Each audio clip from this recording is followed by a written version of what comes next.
Pastāstīšu par moduli N mēslošanu. Plānošanu var veikt pēc logu failu apstiprināšanas.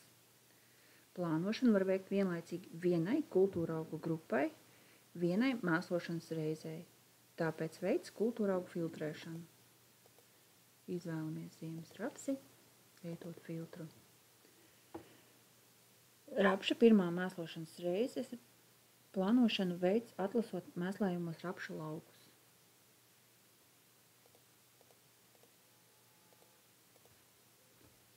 Spiežam tālāk. Atverās veidojamā uzdevuma parametri un veicam attiecīgos iestatījumus. Pie tips izvēlamies mainīga.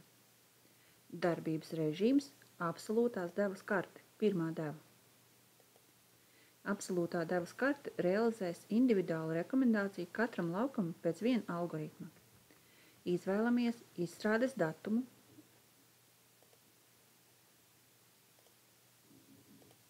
Un produktu.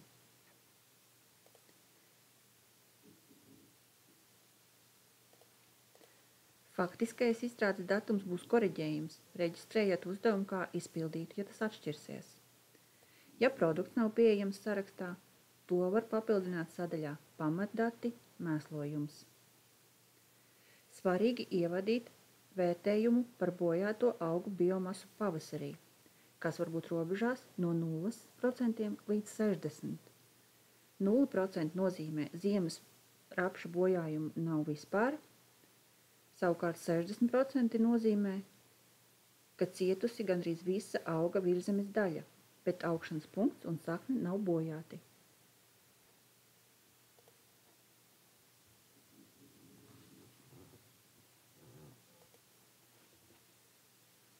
Nominālais slāpekļa saturs ir mērķis slāpekļa summai augos, līdz kurai jāpapildina rapsis ar pirmo mēslošanas devu. N1 deva veidojas kā starpība no nominālā slāpekļa satura, kas ir 160 kg, atņemot rudenī augos noskanēto saturu un pieliekot kompensējamo slāpekļa daudzumu bojātās augu biomasas atjaunošanai, ja tāda ir. Piemēram, skanēšanas rezultātā tika konstatēts, ka vidējais slāpekļa saturs augos ir 71 kg. Tas nozīmē, ka papildus nepieciešams iedot 89 kg slāpekļa.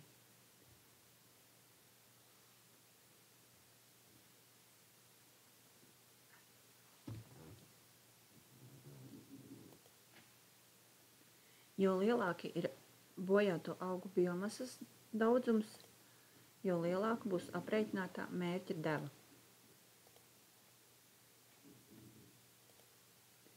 Nominālo slāpekļa saturu samazina gadījumos, ja daļa no pirmās slāpekļa daļas tiek realizēta ar citu mēslojumu devu, piemēram, dodot sulfātu. Tādā gadījumā nominālo slāpekļa saturu samazina par ar sulfātu iedoto slāpekļa daudzumu. Iestata konstanto devu, kas tiks realizēta laukiem bez rudens skanējuma, ja tādi ir plānotā uzdevuma lauku sarakstā. Iestata minimālās, maksimālās devas, kas atkarīgs no tehniskajām vai agronomiskajām prasībām. Rekomendējam nepamatot nesamazināt minimālās, maksimālās devas koridoru. Tad spiež pogu tālāk un apskata sagatavotā uzdevumu. Nākamajā sadaļā pārskats redzams katrā laukā ieplānotās devas, taiskaitā min un maks. Nepieciešamības gadījumā var koriģēt arī individuāli laukiem.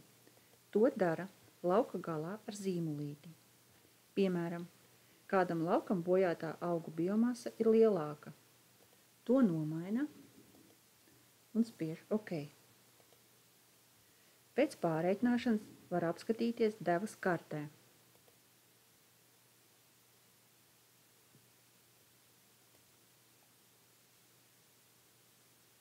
Slāpeklis tīrvielā, lai varētu novērtēt, salīdzināt starp laukiem. Pārspiežot uz statistikas ikonu, var redzēt uzdevumu kopējo informāciju.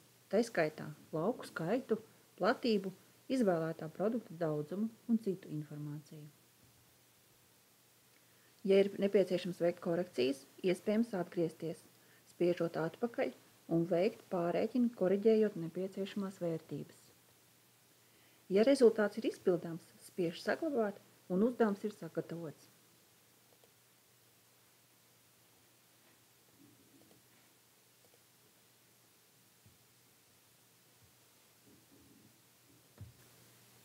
Ziemaskviešu pirmās mēslošanas reizes plānošanu veids atlasot ziemaskviešus, nofiltrējot,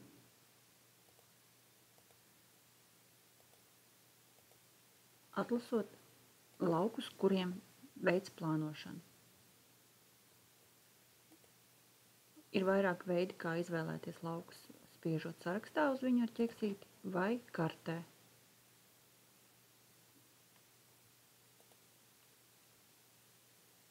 Spiežam. Tālāk. Atverās veidojumā uzdevuma parametri un veicam attiecīgos iestatījumus. Pie tips izvēlamies mainīgā. Darbības režīmam priekš mēslošanas karšu gatavošanas ir divas iespējas. Pirmā iespēja – absolūtās devas karte, pirmā deva. Šī vairāk piemērota Vidus Eiropas valstīs, kur pastāv agrais pavasara sausums un cerošanas laiks ir 7 līdz 10 dienas īsāks nekā Baltijas reģionā, un cerošanas process izteiktāk realizējas jau rudenī. Ja tomēr kāds vēlas strādāt pēc šīs metodas, tad izvēlamies šo darbības režīmu – absolūtās devas karte, pirmā deva. Absolūtā devas karte realizēs individuālu rekomendāciju katram laukam pēc viena algoritma. Izvēlamies izstrādes datumu, produktu. Faktiskais izstrādes datums būs koriģējams, reģistrējot uzdevumu kā izpildītu, ja tas atšķirsies. Gadījumā, ja produkts nav pieejams sarakstā, to var papildināt sadaļā pamatdati, mēslojums. Nominālais slāpekļa saturs ir mērķis slāpekļa summai augos, līdz kurai jāpapildina kvieši ar pirmo mēslošanas devu. N1 deva veidojas kā starpība no nominālā slāpekļa satura, jeb 100 kg, atņemot rudenī augos noskanēto saturu, kuram piemērots koeficients 2. Nominālo slāpekļa saturu samazina gadījumos, ja daļa no pirmās slāpekļa normas tiek realizēta ar citu mēslojuma devu, piemēram, dodot sulfātu. Tādā gadījumā nominālo slāpekļa saturu samazina par ar sulfātu iedoto daudzumu. Iestata konstanto devu, kas tiks realizēta laukiem bez rudens skanējuma, ja tāda ir plānotā uzdevuma lauku sarakstā. Iestata minimālās maksimālās vērtības, kas atkarīgas no tehniskajām un agronomiskajām prasībām. Rekomendējam nepamatot nesamazināt minimālās maksimālās devas koridoru. Tad spiež pogu tālāk un apskata sagatavoto uzdevumu. Nākamajā sadaļā pārskats redzams katrā laukā ieplānotās devas, minimums un maksimums. Nepieciešamības gadījumā var koriģēt arī individuāli katram laukam. To dara lauka galā ar zīmolīti. Piemēram, kādam laukam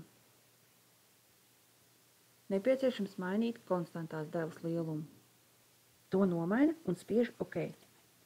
Pēc pārreikināšanas var apskatīt devas kartē, slāpekļa tīrvielā, lai varētu novērtēt, salīdzināt starp laukiem. Pārspiežot uz statistikas ikonu, var redzēt uzdevumu kopējo informāciju, tā skaitā lauku skaitu, platību, izvēlētā produkta daudzumu un citu informāciju. Ja ir nepieciešams veikt korekcijas, iespējams atgriezties spiežot atpakaļ un veikt pārēķinu, koriģējot nepieciešamās vērtības. Ja rezultāts ir izpildāms, spiež saglabāt un uzdevums ir sagatavots.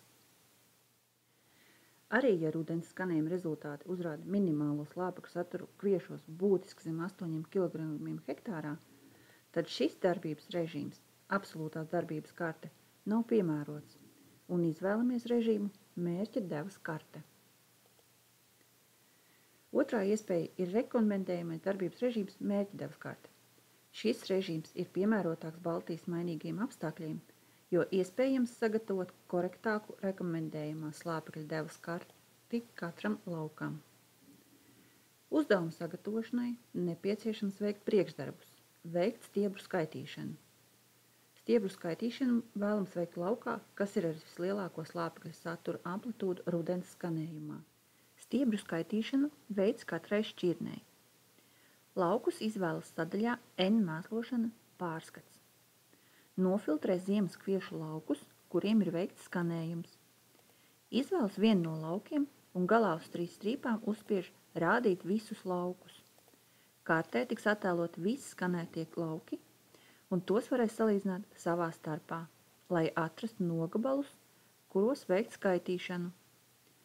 Skaitīšanu veids vietā, kur rudens skanējumā uzrādīts vismazākais slāpekļa saturs, un vietā, kur slāpekļa saturs augos ir bijis visaugstākais. Aktuālās šķirnes vājākais nogabals un traknākais nogabals var nebūt vienā laukā. Skaita tikai tos stiebrus, kas ir stingri ar 3 lapiņām.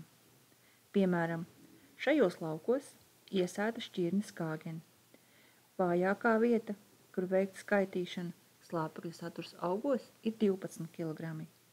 Traknākajā vietā slāpekļa saturs ir 23 kg.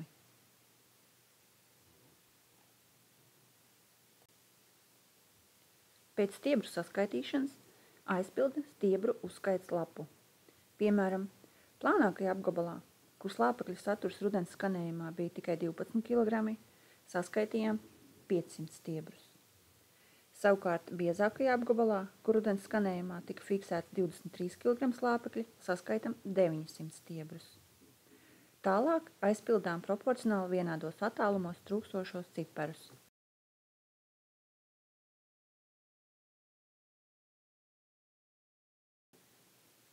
Atgriežamies pie uzdevuma plānošanas. Iezīmējam laukus, kuriem veiksim plānošanu.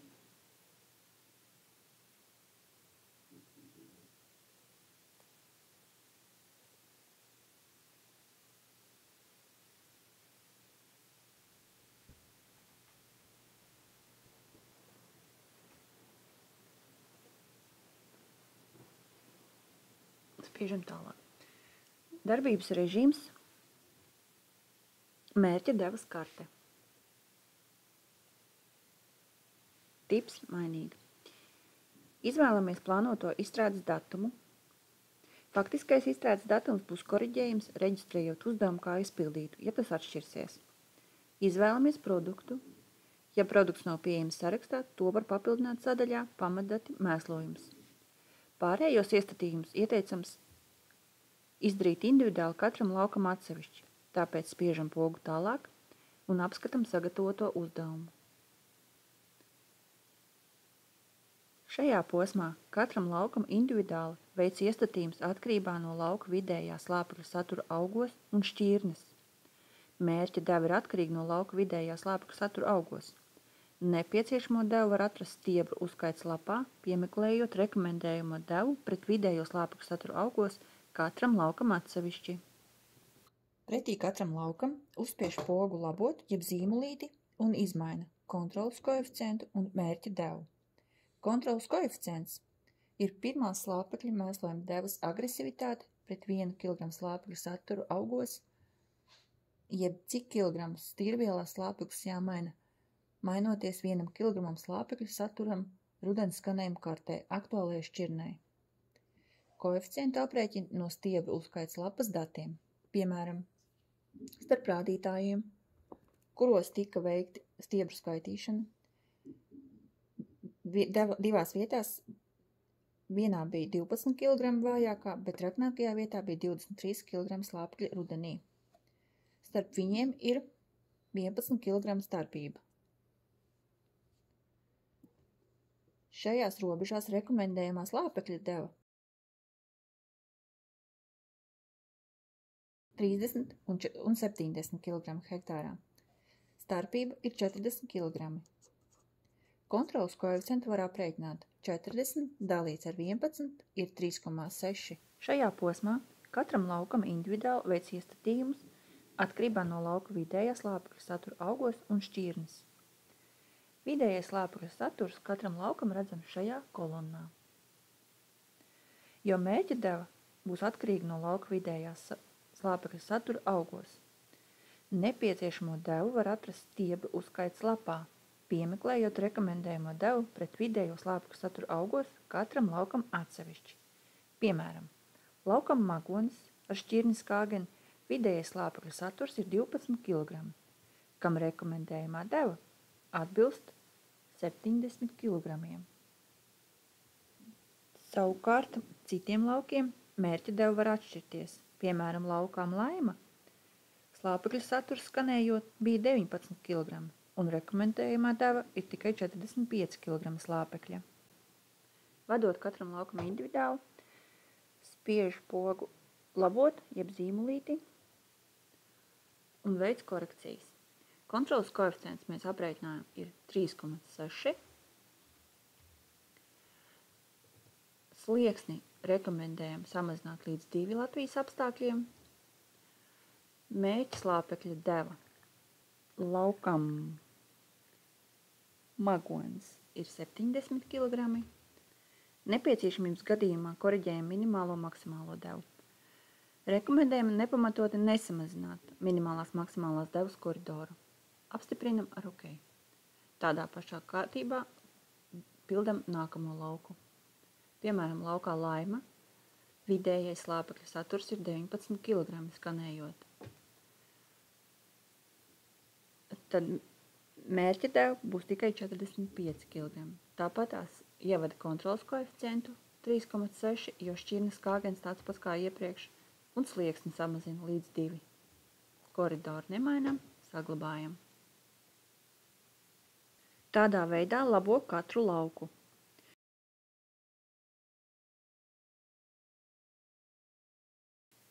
Pievēršam uzmanību laukiem ar citu šķirni. Datus koriģējot atbilstoši tās šķirnes stiebra uzskaits lapas informācijai. Mērķa devu samazina gadījumos, ja daļa no pirmās slāpekļa daļas tiek realizēta ar citu mēslojuma veidu, piemēram, dodot sulfātu. Tādā gadījumā mērķa slāpekļa devu samazina par ar sulfātu iedoto daudzumu. Šo korekciju jāatceras izpildīt katram laukam, kur lietots cits mēslojums. Kad visi dati sakoriģēti, spiežam saglabāt. Pirms tam var paskatīties karti.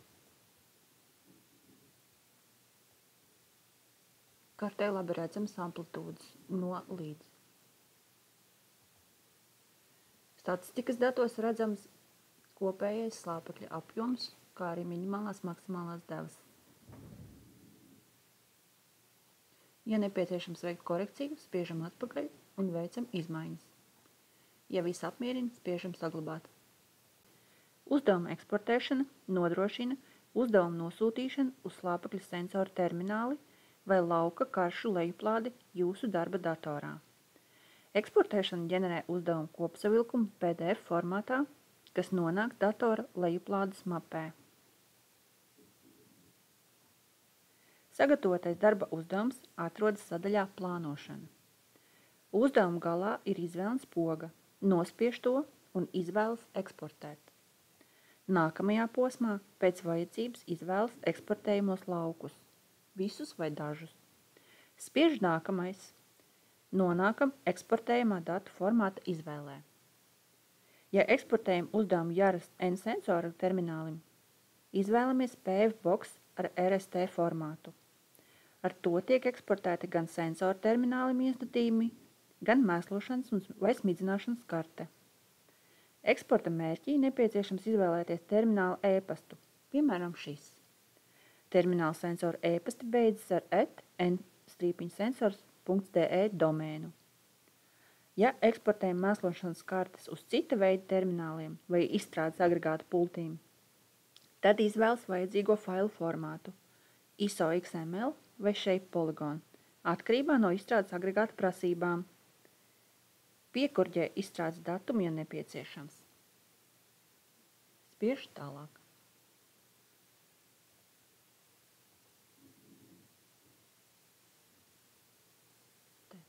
Nākamajā sadaļā pārliecinās par iestatījumu korektumu un spiež eksportēt. Izvēloties jebkuru failu formāta eksportu, darba uzdevuma kopsavilkuma PDF darba lapa automātiski nonāk jūsu lejuplādēs. Nepieciešamības gadījumā to var izdrukāt un būs noderīga informācija izstrādes darbu veicējiem.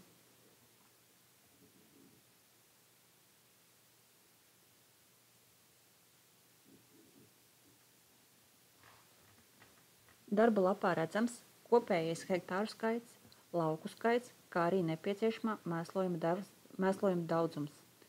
Mēslojuma daudzums parādīts fiziskajās vienībās kopsavilkumā, bet pie katra lauka redzama arī mēslojuma fiziskās vienības, bet minimālās, maksimālās un vidējās devas attēlotas tīrvielā.